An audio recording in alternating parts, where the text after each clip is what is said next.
Good morning everybody. आज हम लोग नाइन्थ क्लास की साइंस के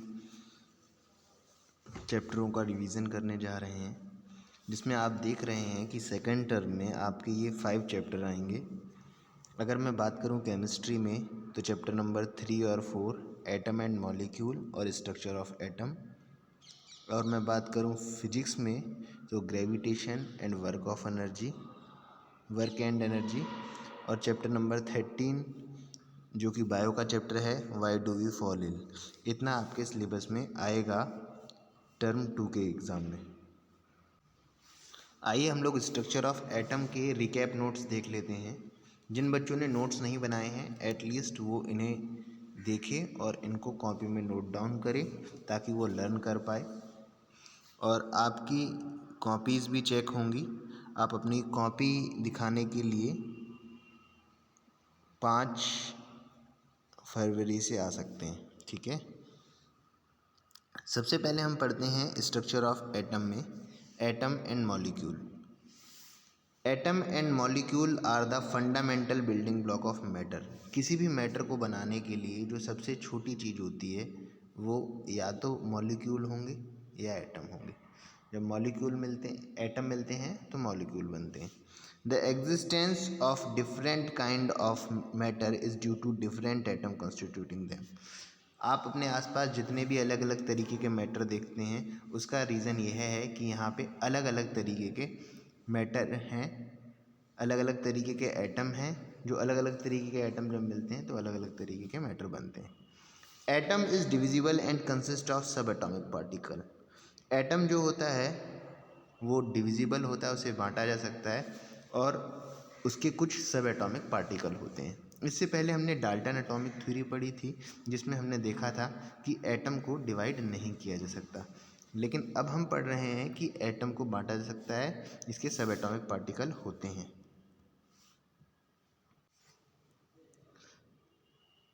अगर हम बात करते हैं कि ये पार्टिकल कौन कौन से हैं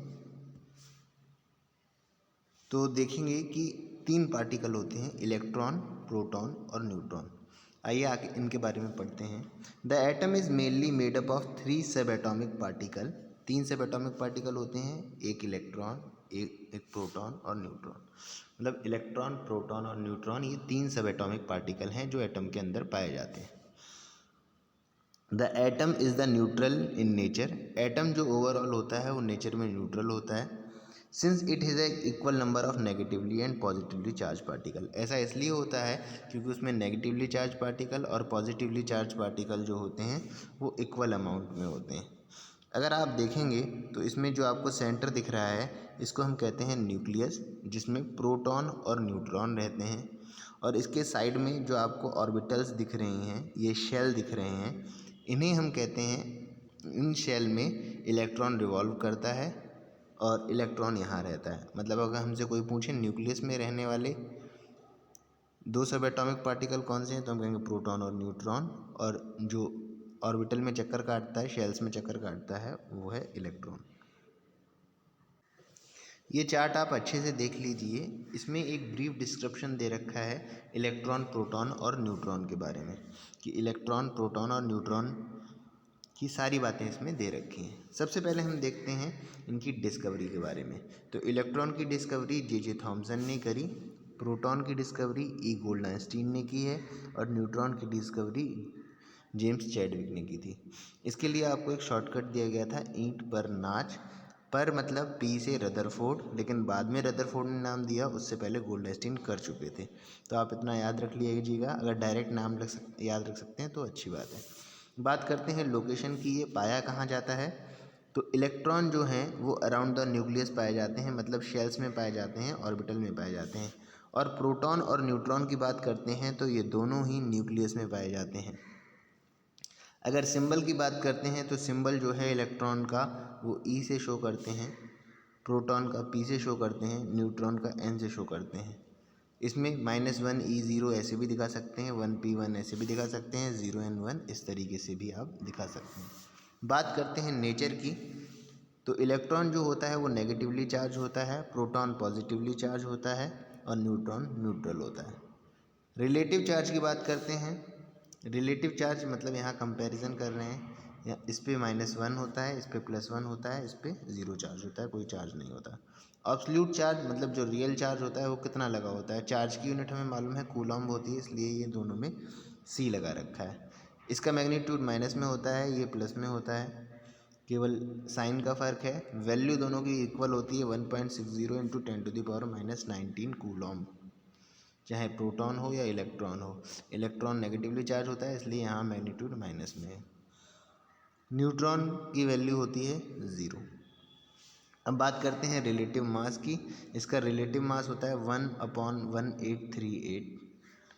इसका रिलेटिव मास होता है 1 एटॉमिक मास यूनिट या 1 यूनिफाइड मास, और इसका भी 1 यूनिफाइड मास।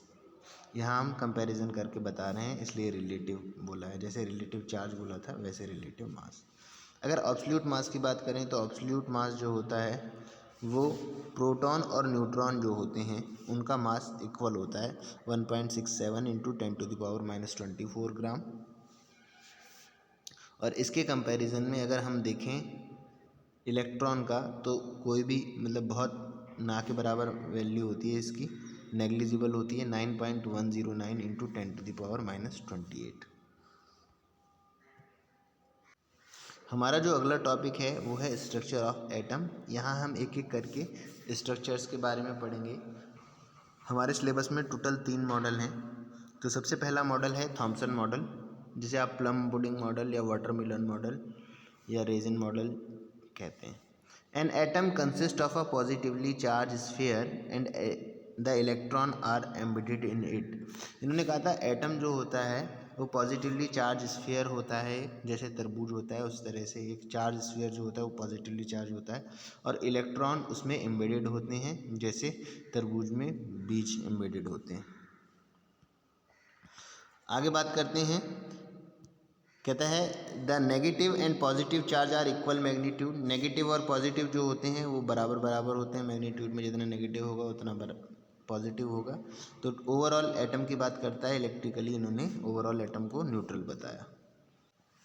इस तरीके से इसे समझ सकते हैं। इन्होंने कहा स्फीयर है, स्फीयर में ये पूरा स्फीयर जो है वो पॉजिटिवली चार्ज है। मतलब अगर इसको मैं एज ए वाटरमेलन देखूं तो ये रेड ईटेबल जितना भी पार्ट है ये पॉजिटिवली चार्ज है, और ये जो हैं नेगेटिव वाले ये सीड्स हैं, इन्हें इन्होंने इलेक्ट्रॉन माना।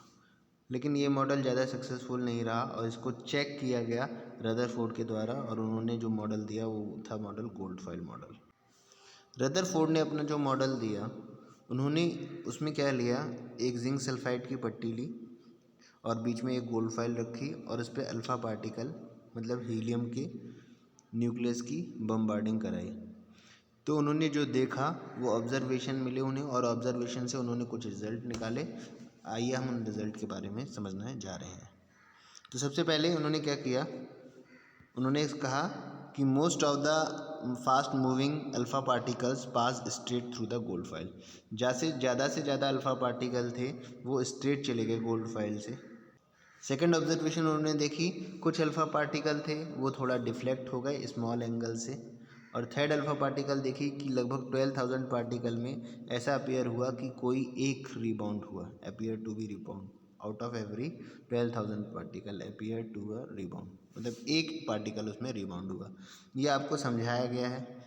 ज़्यादातर पार्टिकल जो हैं वो सीधे गए, कुछ स्मॉल एंगल से गए, और उनमें से एक जो है वो रिबाउंड हुआ। ये जो दिख रहे हैं आपको ये गोल्ड फॉइल है, गोल्ड फॉइल के अंदर एटम का अरेंजमेंट दिखाया गया है। इसको देख के डायग्राम को कंफ्यूज नहीं होना है। स्कैटरिंग ऑफ अल्फ़ा पार्टिकल बताई गई है कि अल्फ़ा पार्टिकल कैसे स्कैटर कर गए। अब इन्होंने इन ऑब्जर्वेशन से जो कंक्लूज़न निकाले उसके बारे में हम लोग पढ़ने जा रहे हैं कि इन्होंने क्या कंक्लूज़न दिए। सबसे पहले इन्होंने कहा most of the space inside the atom is empty because most of the alpha particle pass through the gold foil without getting a deflected. बहुत ज़्यादा जगह खाली होती है क्योंकि बिना डिफ्लेक्ट किए बहुत सारे एटम जो हैं वो एकदम अल्फ़ा पार्टिकल जो हैं वो बिल्कुल एकदम सीधे चले गए। अगली बात इन्होंने कहा कि very few particle were deflected from there path indicating that the positive charge of the atom occupies very little space. बहुत कम पार्टिकल जो ऐसे थे जो डिफ्लेक्टेड हुए अपने पास से, तो हम ये भी कह सकते हैं कि पॉजिटिव चार्ज जो होता है वो बहुत कम स्पेस लेता है, बहुत लिटिल स्पेस लेता है। अगली बात इन्होंने कहा अ very small fraction of alpha particle was reflected by 180 degree. मतलब बहुत कम अल्फ़ा पार्टिकल ऐसे थे जो 180 डिग्री पे, वेरी स्मॉल मतलब बहुत ही कम, ना के बराबर, डिफ्लेक्ट हुए 180 पे। ये इंडिकेट करता है कि all positive charge and mass of the gold atom are concentrated in a very small within the atom. मतलब बहुत छोटी जगह में, बहुत छोटे वॉल्यूम में पूरा मास जो होता है वो रहता है। Here is calculated the radius of the nucleus of about 10⁵ time less than the radius of the earth. इन्होंने कहा अर्थ न्यूक्लियस जो होता है, रेडियस ऑफ एटम, ठीक है। इन्होंने कहा कि अगर मैं बात करूं न्यूक्लियस की और मैं बात करूं एटम की, तो एटम जो न्यूक्लियस होता है वो 10⁵ टाइम लेस होता है। किससे? पूरे एटम से। मतलब अगर इस तरीके से मैं बोलूँ आपको कि एक गोल्फ का ग्राउंड जो है, पूरा बहुत बड़ा ग्राउंड होता है, या क्रिकेट का जो ग्राउंड है वो पूरा एटम है, और एक जो क्रिकेट की बॉल है वो न्यूक्लियस है। इस तरीके से आप इसे समझ सकते हैं। अब हम रदरफोर्ड मॉडल के फीचर्स पढ़ने जा रहे हैं। फीचर्स क्या थे इसके? न्यूक्लियर मॉडल जो दिया था, न्यूक्लियर मॉडल इसलिए कह रहे हैं क्योंकि इन्होंने न्यूक्लियस की खोज की थी। There is a positively charge centre in an atom is called the nucleus. इन्होंने कहा पॉजिटिवली चार्ज जो होता है जहाँ से सेंटर पे, उसको इन्होंने न्यूक्लियस का नाम दिया। Nearly all the mass of an atom resides in the nucleus. इन्होंने कहा लगभग जितना भी मास होता है वो न्यूक्लियस में ही रहता है। The electron revolve around the nucleus in a circular path. और इलेक्ट्रॉन जो होते हैं वो सर्कुलर पाथ में इसके चारों तरफ चक्कर काटते हैं। The size of the nucleus is a very small as compare to the size of atom. इन्होंने कहा जो साइज़ होता है न्यूक्लियस का वो बहुत छोटा होता है अगर हम उसको कंपैरिजन पूरे एटम से करें तो। इसके कुछ ड्रॉबैक हैं, आइए हम इसके ड्रॉबैक देख लेते हैं। अगर हम ड्रॉबैक की बात करें तो the revolution of the electron is a circular orbit is not expected to be stable. ये माना गया कि अगर गोल गोल गोल गोल चक्कर काटेगा चारों तरफ तो ये स्टेबल कैसे है। Any particle in a circular orbit would undergo the acceleration. वो एसिलरेट होगा धीरे धीरे। During acceleration charge particle would radiate energy. और एसिलरेट होने के दौरान उसकी एनर्जी जो होगी वो रेडिएट होगी, मतलब खर्च होगी। दस the revolving electron would loss energy and finally fall into the nucleus.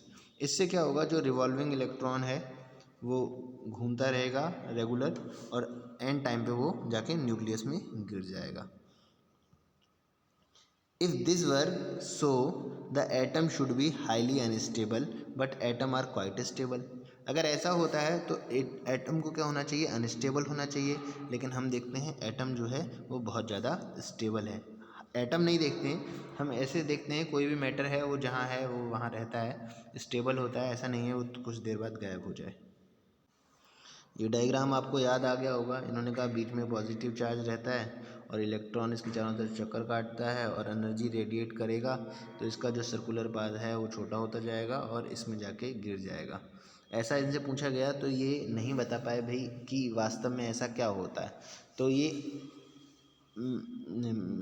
Material की स्टेबिलिटी को नहीं बता पाए, मैटर की स्टेबिलिटी नहीं डिफाइन कर पाए, इसलिए इनका जो मॉडल था वो फेल हो गया। लेकिन बहुत इंपॉर्टेंट था क्योंकि इन्होंने हमें न्यूक्लियस के बारे में बताया। इसके बाद जो तीसरे व्यक्ति आए थे उनका नाम था बोहर था। उन्होंने अपना मॉडल दिया। पहले जे थॉमसन ने प्लम पुडिंग दिया, गोल्डफॉइल दिया आपका रदरफोर्ड ने, लेकिन वो एटम की स्टेबिलिटी को नहीं बता पाए। फिर बोहर आए और बोहर ने क्या बताया उसको बारे में पढ़ते हैं। Only certain special orbit known as discrete orbit. Discrete orbit को अंडरलाइन करिएगा। इन्होंने बोला कुछ सर्टेन स्पेशल ऑर्बिट होते हैं जिन्हें हम डिस्क्रीट ऑर्बिट कहते हैं इलेक्ट्रॉन के, और अलाउड इनसाइड द एटम। उसी में केवल एटम रह सकता है, मतलब एटम में उसी में इलेक्ट्रॉन रह सकता है। While revolving in discrete orbit the electron do not radiate energy. और जब इलेक्ट्रॉन इसके चारों तरफ रिवॉल्व करेगा, इसमें या इसमें इस शेल में रिवॉल्व करेगा, तो किसी भी एनर्जी का रेडिएशन नहीं करेगा। दीज ऑर्बिटल और shell are called energy levels, और इन ऑर्बिट और शेल को उन्होंने नाम दिया एनर्जी लेवल। और इन एनर्जी लेवल को उन्होंने कहा कि आप किसी भी लेटर KLMN और किसी भी नंबर 1 2 3 4 से रिप्रेजेंट कर सकते हैं, जैसा कि यहाँ किया गया है।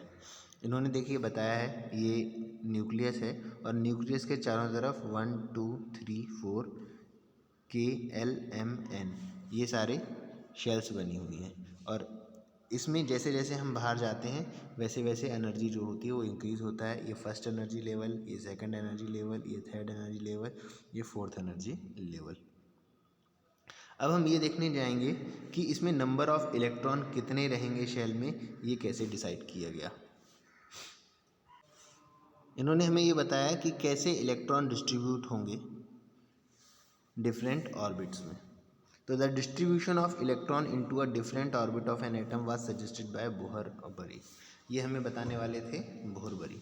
The following rules are followed for the writing the number of electron in different energy shell. एक एनर्जी शेल में कितने नंबर ऑफ इलेक्ट्रॉन रहेंगे इसको बताने के लिए ये जो रूल था वो लगा। देखिए क्या रूल था। The maximum number of electron present in shell is given by the formula 2n²। इन्होंने एक फार्मूला दिया 2n²। ये 2n² हमें ये बताता है कि किसी नंबर ऑफ शेल में कितने नंबर ऑफ इलेक्ट्रॉन रहेंगे। यहाँ पे n जो है वो नंबर ऑफ शेल है। अगर 1 पुट कर दोगे n की जगह तो 2 इंटू 1 का स्क्वायर मतलब क्या आया, 1 का स्क्वायर 1 और आया 2। तो मतलब पता लग गया हमें कि फर्स्ट शेल में केवल मैक्सिमम 2 इलेक्ट्रॉन रह सकते हैं।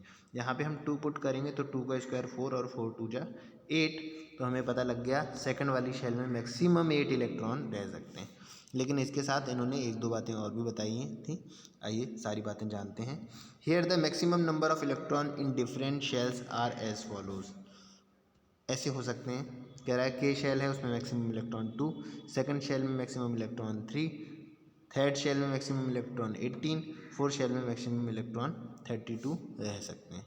लेकिन इन्होंने इसके बाद कहा कि maximum number of electron can be accommodate in the outer most orbit is 8। लेकिन आउटर मोस्ट जो ऑर्बिट होगा उसमें ज़्यादा से ज़्यादा 8 इलेक्ट्रॉन रह ही पाएंगे आउटर मोस्ट शेल में। इसके बाद इन्होंने बोला कि electron are not accommodate in a given shell. ऐसा नहीं है जो शेल मिल गई उसमें चले जाएंगे। Unless the inner shell are filled, जब तक कि इनर शेल ना भर जाए तब तक आउटर शेल नहीं भरी जाएंगी। मतलब ये स्टेप वाइज मैनर में भरा जाएगा। जैसे ये ग्लास है, आपने पानी डाला तो पहले नीचे का ग्लास भरता है, फिर ऊपर का, फिर ऊपर का, फिर ऊपर का। इसी तरीके से पहले पहली शेल, फिर दूसरी शेल, फिर तीसरी शेल, इस तरीके से शेल जो होंगी वो कंप्लीट होंगी। जैसा कि आप यहाँ देख पा रहे होंगे कि फर्स्ट शेल जो होती है ये क्लोजेस्ट होती है, न्यूक्लियस के सबसे पास होती है, मैक्सिमम 2 इलेक्ट्रॉन ले सकती है। ये हमेशा पहले भरी जाएगी क्योंकि फर्स्ट शेल है तो पहले भरी जाएगी। अगर हम बात करते हैं सेकंड शेल की, तो सेकंड शेल में हम लोग देखेंगे इसमें मैक्सिमम नंबर ऑफ इलेक्ट्रॉन 8 हो सकते हैं। 8 इलेक्ट्रॉन मैक्सिमम इसमें हो सकते हैं। अगर हम बात करते हैं थर्ड शेल की, तो थर्ड शेल में देखेंगे the penultimate shell can not have more than 18 electron. इसमें 18 से ज़्यादा इलेक्ट्रॉन नहीं हो सकते।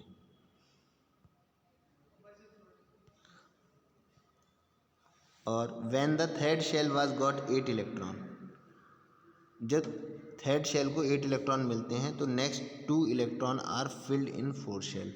अगले 2 इलेक्ट्रॉन जो हैं वो फोर्थ शेल में चले जाएंगे। And then again third shell is filled till it has 18 electron.